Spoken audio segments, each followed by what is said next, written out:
Pada pembahasan yang pertama, yaitu ada pertemuan 5, di mana pertemuan 5 ini membahas mengenai negara dan pemerintahan sebagai sasaran akuntansi sektor publik. Untuk penjelasan yang pertama akan disampaikan oleh rekan saya, yaitu Fatihah Valinisa. Pada materi negara dan pemerintahan sebagai sasaran akuntansi sektor publik akan dibagi menjadi 6 pembahasan. Yang pertama, definisi negara dan pemerintahan. Kedua, ruang lingkup keuangan negara. Ketiga, asas-asas umum pengelolaan keuangan negara. Keempat, anggaran pendapatan dan belanja negara. Kelima, perkembangan perencanaan penganggaran Indonesia. Dan yang terakhir, sistem akuntansi pemerintah pusat Indonesia. Definisi negara dan pemerintahan. Adapun definisi dari negara adalah organisasi dalam suatu wilayah yang mempunyai kekuasaan tertinggi yang sah dan ditaati oleh rakyat atau kelompok sosial yang menduduki wilayah atau daerah tertentu yang diorganisasi di bawah lembaga politik dan pemerintah yang efektif, mempunyai kesatuan politik, berdaulat sehingga berhak menentukan tujuan nasionalnya. Adapun definisi dari pemerintahan yaitu sistem yang menjalankan wewenang dan kekuasaan yang mengatur kehidupan sosial, ekonomi, dan politik suatu negara atau bagian-bagiannya, atau sekelompok orang yang secara bersama-sama memikul tanggung jawab terbatas untuk menggunakan kekuasaan. Ruang lingkup keuangan negara menurut Undang-Undang Nomor 17 Tahun 2003, ruang lingkup keuangan negara terdiri dari 4, yaitu sisi objek. Keuangan negara meliputi semua hak dan kewajiban negara yang dapat diukur dengan uang, termasuk kebijakan dan kegiatan dalam bidang fiskal, moneter, dan pengelolaan kekayaan negara yang dipisahkan. Kedua, sisi subjek. Keuangan negara meliputi seluruh objek poin A yang dimiliki negara dan dikuasai oleh pemerintah pusat, daerah, perusahaan daerah atau negara. Yang ketiga, sisi proses.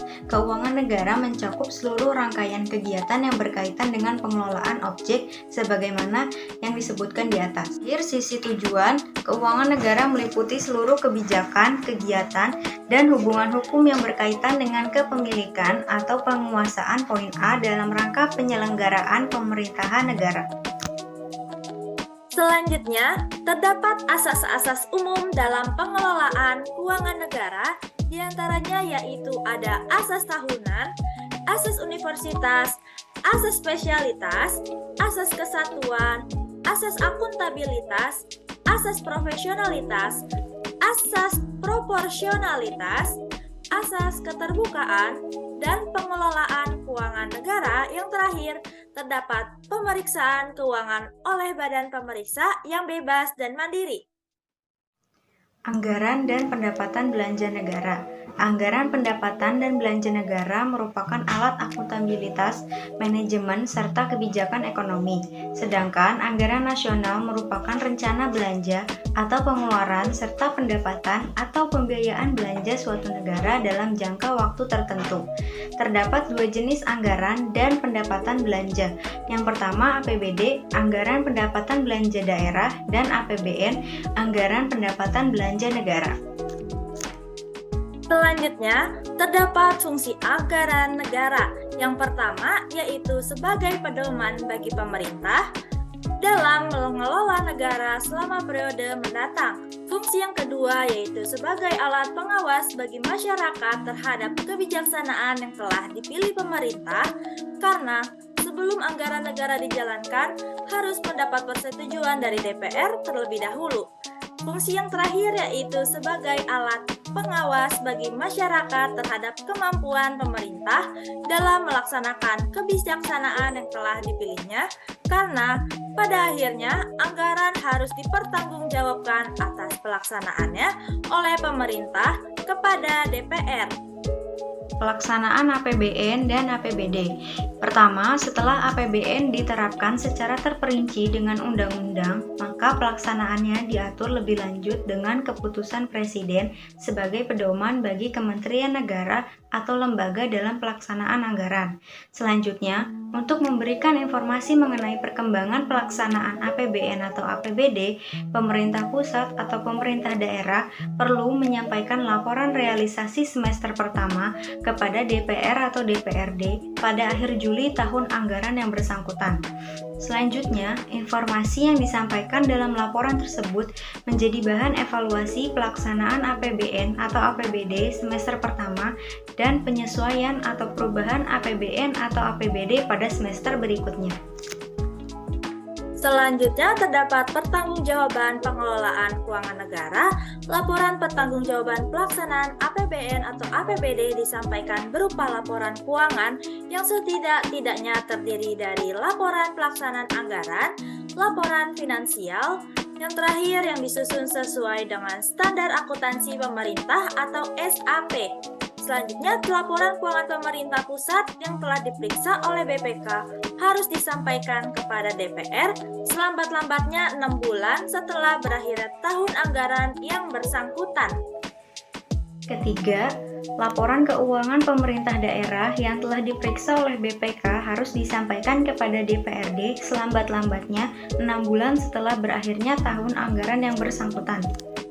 Adapun perkembangan perencanaan penganggaran Indonesia, yang pertama ada pendekatan terpadu, penganggaran berbasis kinerja, yang terakhir pendekatan kerangka pengeluaran jangka menengah atau KPJM.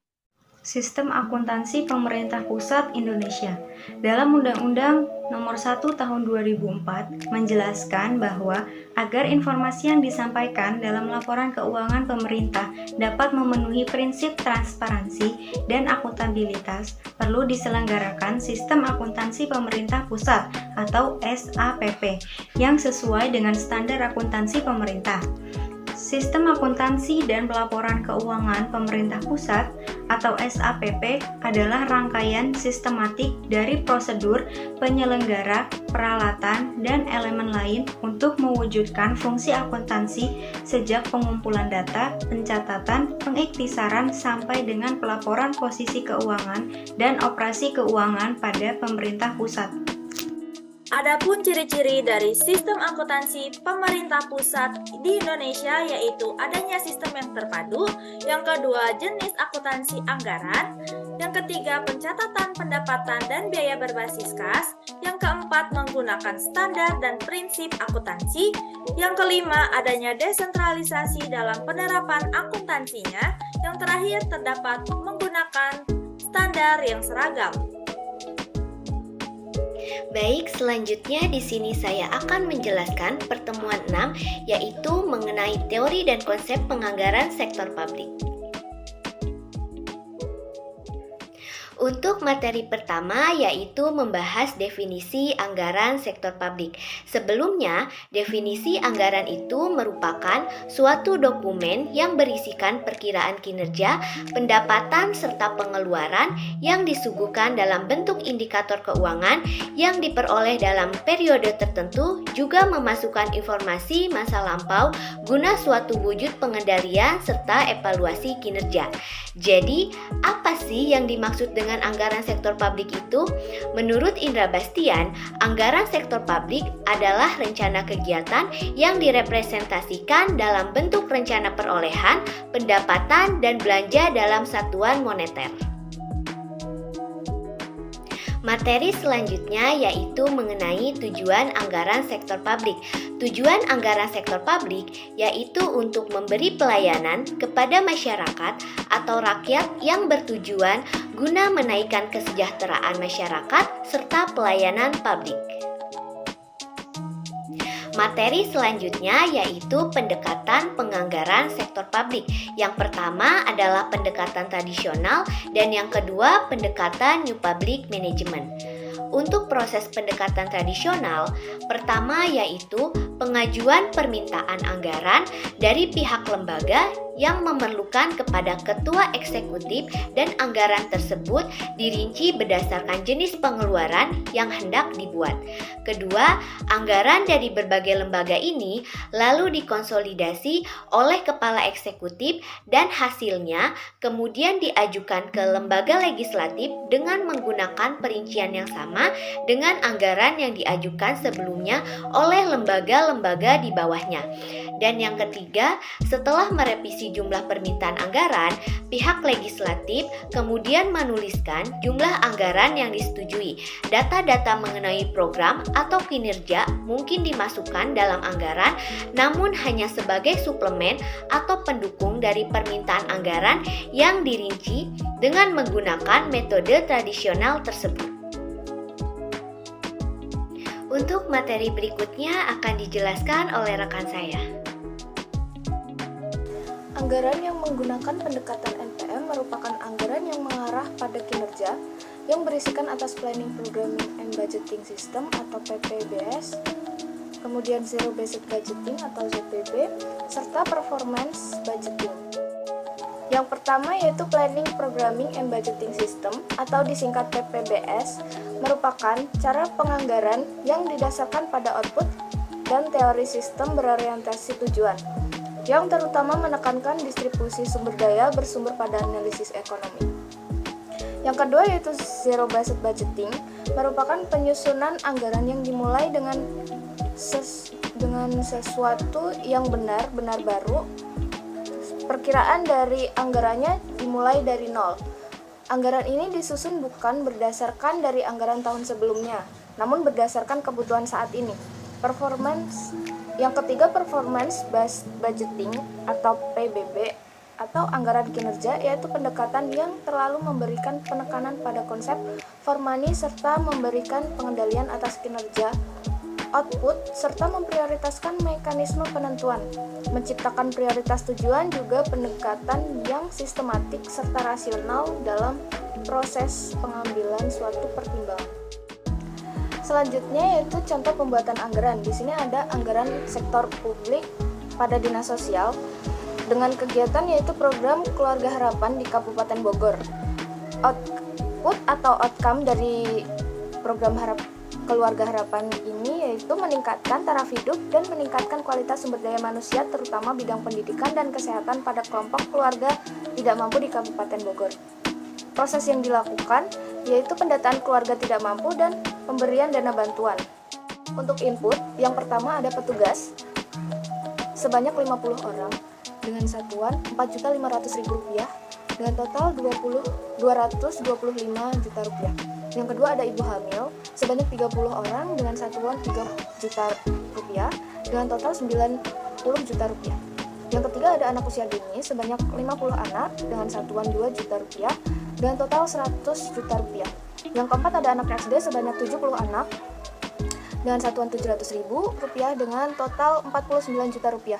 Yang kelima ada anak SMP sebanyak 70 anak dengan satuan Rp1.200.000 dengan total Rp84 juta. Yang keenam ada anak SMA sebanyak 70 anak dengan satuan Rp1.500.000 dengan total Rp105 juta. Yang ketujuh ada lansia di atas 70 tahun sebanyak 20 orang dengan satuan Rp2 juta dengan total Rp40 juta. Yang kedelapan ada disabilitas dengan jumlah 15 orang dengan satuan Rp2.400.000 dengan totalnya Rp36 juta. Untuk total keseluruhan yaitu Rp729 juta. Kesimpulan untuk materi kali ini yaitu dalam materi anggaran sektor publik dapat disimpulkan bahwa anggaran merupakan alat penting untuk pengelolaan keuangan pemerintah. Anggaran dapat digunakan untuk mengalokasikan sumber daya yang terbatas agar dapat mencapai tujuan dan prioritas yang telah ditetapkan. Proses penyusunan anggaran juga harus melibatkan partisipasi masyarakat agar dapat memenuhi kebutuhan dan harapan mereka. Selain itu, pengawasan terhadap pelaksanaan anggaran juga sangat penting untuk memastikan bahwa dana yang telah dialokasikan digunakan secara efektif dan efisien. Transparansi dan akuntabilitas dalam pengelolaan anggaran juga harus dijaga agar tidak terjadi penyalahgunaan anggaran publik.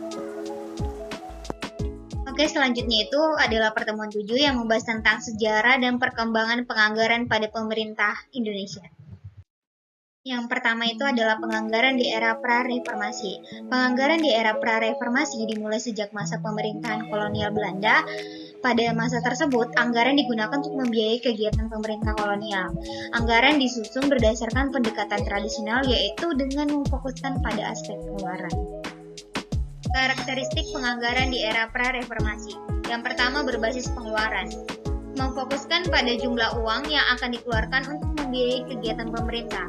Nah, yang kedua itu bersifat sentralistik. Penganggaran dilakukan secara sentralistik oleh pemerintah pusat. Yang ketiga itu bersifat tahunan. Anggaran disusun secara tahunan, yaitu untuk periode 1 tahun anggaran. Nah, untuk kelemahannya ini, yang pertama itu tidak ada keterkaitan antara anggaran dengan hasil yang ingin dicapai. Yang kedua itu tidak ada sistem evaluasi yang efektif untuk mengukur kinerja. Yang ketiga itu tidak mendorong efisiensi dan efektivitas penggunaan anggaran. Yang kedua, membahas penganggaran di era pasca reformasi periode 1999 sampai 2004. Periode ini adalah periode reformasi yang ditandai dengan runtuhnya pemerintahan tatanan sosial baru yang telah memerintah selama 32 tahun. Era pasca reformasi ditandai dengan adanya reformasi di berbagai bidang, termasuk di bidang keuangan negara. Reformasi keuangan negara bertujuan untuk meningkatkan transparansi, akuntabilitas, dan efisiensi pengelolaan keuangan negara. Selanjutnya itu perubahan. Penganggaran di era pasca reformasi telah mengalami banyak perubahan, antara lain yang pertama itu perubahan pendekatan penganggaran dari tradisional menjadi berbasis kinerja. Yang kedua itu perubahan pengelolaan anggaran dari sentralistik menjadi desentralisasi. Yang ketiga itu perubahan orientasi anggaran dari pengeluaran menjadi hasil. Nah, untuk dampaknya ini adalah berdampak positif karena satu, anggarannya menjadi lebih efektif dan efisien. Yang kedua, anggaran menjadi lebih transparan dan akuntabel. Yang ketiga itu anggaran menjadi lebih responsif terhadap kebutuhan masyarakat. Materi selanjutnya yaitu adalah penganggaran di era pasca reformasi, itu tahun 2004 hingga sekarang. Ada beberapa perubahan mendasar dalam penganggaran di Indonesia, yaitu yang pertama, penerapan Undang-Undang Keuangan Negara. Pemerintah Indonesia membuat Undang-Undang Keuangan Negara, yaitu Undang-Undang Nomor 17 Tahun 2003, yang dimana merupakan langkah pertama semenjak kemerdekaan 1945. Yang kedua, yaitu penerapan akuntansi pemerintah berbasis akrual, sebagaimana yang tertuang dalam Peraturan Pemerintah Nomor 71 Tahun 2010 yang merupakan amanat dari Undang-Undang Nomor 17 Tahun 2003 Pasal 36. Lalu selanjutnya yang terakhir yaitu adalah reformasi pengelolaan keuangan negara. Reformasi ini bertujuan untuk meningkatkan transparansi, akuntabilitas, dan efisiensi dalam pengelolaan keuangan negara, serta mengembalikan anggaran ke tujuannya. Materi selanjutnya yaitu adalah agenda di masa mendatang. Akuntansi sektor publik Indonesia mencakup beberapa aspek penting, seperti pengembangan sistem akuntansi berbasis akrual, peningkatan transparansi, akuntabilitas, dan efisiensi pengelolaan keuangan publik, serta penerapan standar akuntansi internasional. Selain itu, peran akuntansi sektor publik dalam perencanaan anggaran kinerja keuangan daerah juga menjadi fokus penelitian karena diharapkan dapat memberikan informasi yang relevan untuk membantu proses pengendalian manajemen, pembuat perencanaan strategis, pembuatan program, dan evaluasi. Agenda di masa mendatang juga mencakup pengembangan sistem akuntansi yang dapat memastikan legalitas transaksi serta memastikan perencanaan operasi di masa depan. Penilaian efisiensi dan efektivitas kepada pihak yang berwenang, serta memenuhi kebutuhan publik. Halo, perkenalkan, nama saya Marta Carolina. Saat ini saya dan Brian akan mempresentasikan mengenai pertemuan 8. Nah, pertemuan 8 ini berjudul Sekilas Manajemen Strategi dan Implementasi Strategi Pemerintah. Nah, pada saat ini kita akan belajar dari definisinya terlebih dahulu. Apa sih definisi manajemen strategi? Dikatakan bahwa manajemen strategi ini terdiri dari dua suku kata, yaitu manajemen dan strategi. Definisi manajemen sendiri menurut Nanawi tahun 2000 nomor 52 diungkapkan bahwa manajemen adalah serangkaian proses yang terdiri atas perencanaan atau planning, perorganisasian atau organizing, pelaksanaan atau actuating, pengawasan atau controlling, dan penganggaran atau budgeting. Kemudian kita membahas mengenai unsur-unsurnya sendiri. Unsur-unsurnya ini ada beberapa. Yang pertama misalnya perencanaan atau planning tadi. Dikatakan bahwa perencanaan merupakan kegiatan persiapan yang dilakukan dengan merumuskan dan menetapkan keputusan yang mencakup langkah-langkah untuk memecahkan suatu masalah atau pelaksanaan suatu pekerjaan yang diarahkan untuk mencapai tujuan. Nah, sedangkan pengorganisasian sendiri atau organizing dikatakan bahwa pengorganisasian merupakan suatu sistem kerjasama yang dilakukan oleh sekelompok orang atau sesuai dengan bidang serta pembagiannya seluruh pekerjaan yang ada atau tugas dengan membentuk sejumlah satuan atau unit kerja yang menghimpun pekerjaan sejenis dalam suatu satuan kerja. Nah, kemudian dilanjutkan dengan melakukan penetapan, wewenang, dan tanggung jawab masing-masing diikuti dengan membuat pengaturan mengenai hubungan kerja baik secara vertikal dan horizontal. Kemudian ada pelaksanaan atau actuating. Nah, di sini dikatakan bahwa setelah organisasi memiliki rencana dan pengorganisasian, selanjutnya adalah menjalankan pelaksanaannya itu sendiri atau pergerakan, namun dipastikan bahwa organisasi ini memiliki ketersediaan personel yang akan melaksanakan dan disesuaikan dengan kebutuhan unit atau satuan kerja yang dibentuk. Selanjutnya membahas mengenai penganggaran. Di sini dikatakan bahwa kegiatan penganggaran di organisasi sektor publik lebih ditekankan pada pertanggungjawaban dan penggunaan sejumlah dana secara efektif dan efisien. Hal ini dikarenakan dana yang dikelola tersebut merupakan dana yang bersumber dari masyarakat dan dipercayakan kepada organisasi sektor publik. Kemudian yang terakhir mengenai pengawasan atau controlling.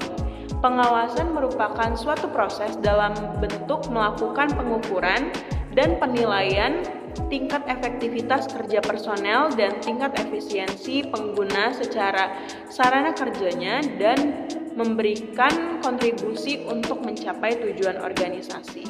Kemudian ada konsep manajemen strategi sektor publik, yaitu manajemen strategi adalah suatu sarana yang menyediakan kepemimpinan yang maju terkait masalah fundamental organisasi dan lingkungannya secara sistematis, efektif, dan berorientasi pada tujuan.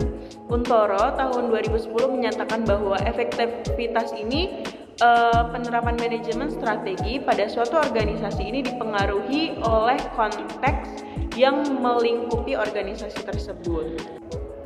Baik, selanjutnya kita akan membahas mengenai faktor yang mempengaruhi lingkungan organisasi sektor publik. Misalnya itu ada pasar, ada pengaruh politik, ada kendala yang dihadapi. Nah, kalau misalnya dalam sektor pasarnya ini dikatakan bahwa pasar pada organisasi sektor publik ini ditentukan oleh oversight body.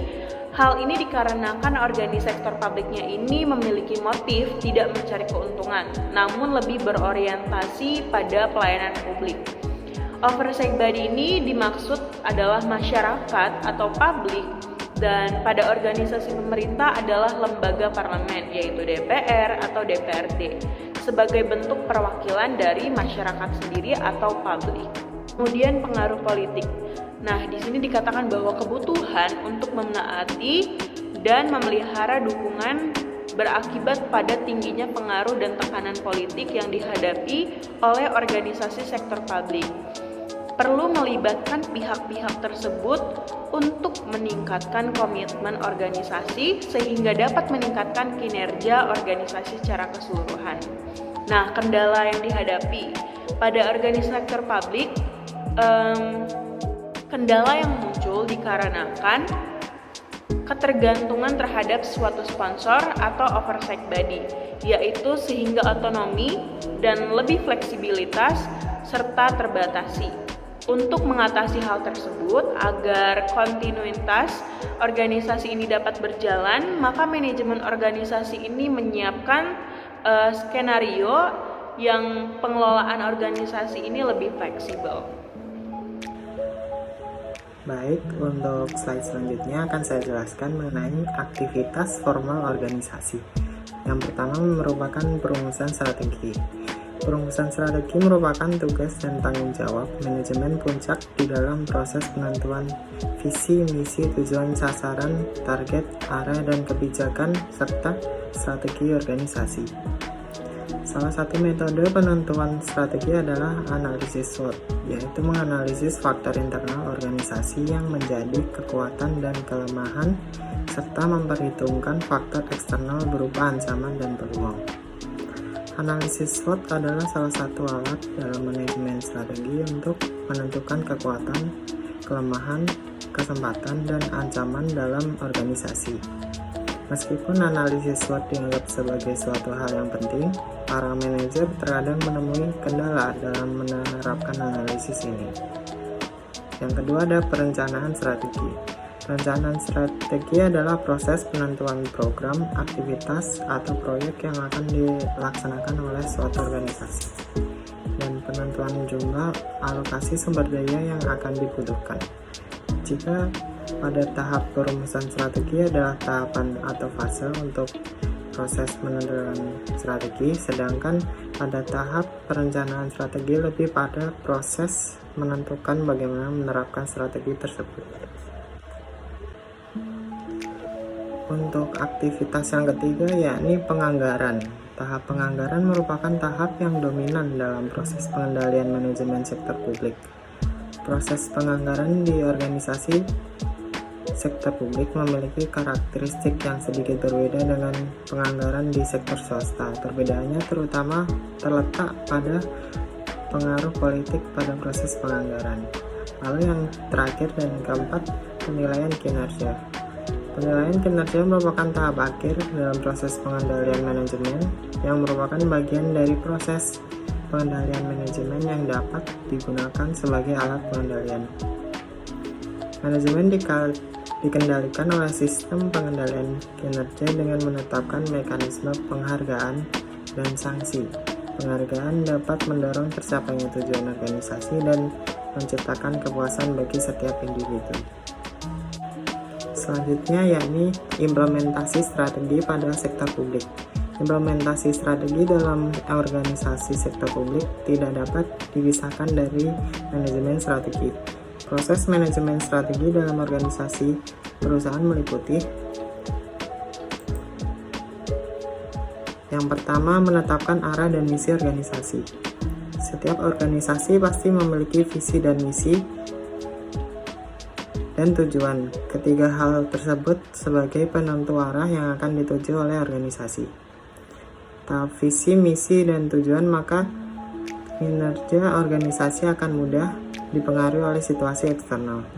Lalu yang kedua, memahami lingkungan internal dan eksternal.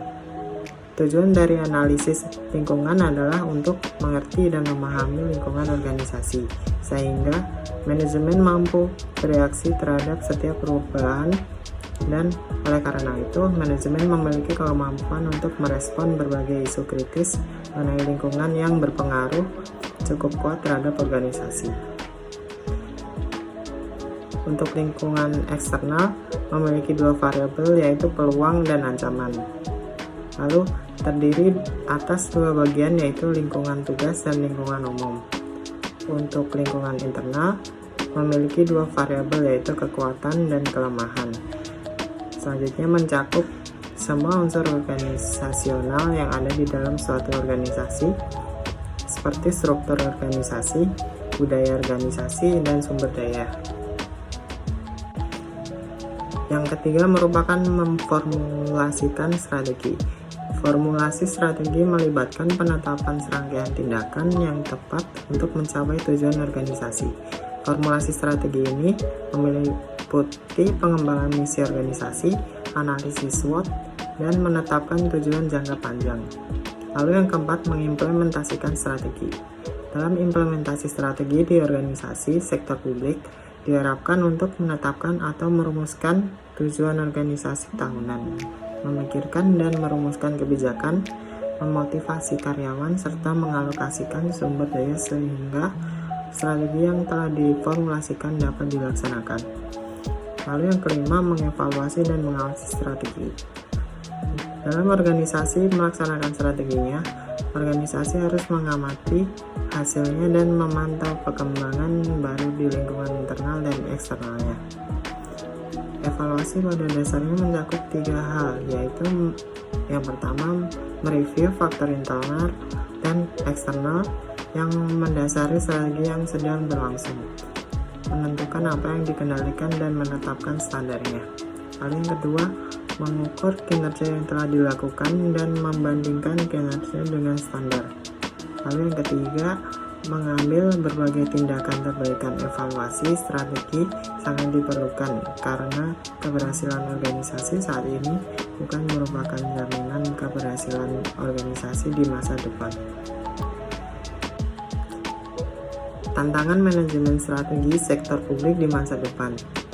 Ritonga pada tahun 2010 menyoroti kelemahan implementasi manajemen strategi di sektor publik, khususnya lemahnya perencanaan anggaran daerah.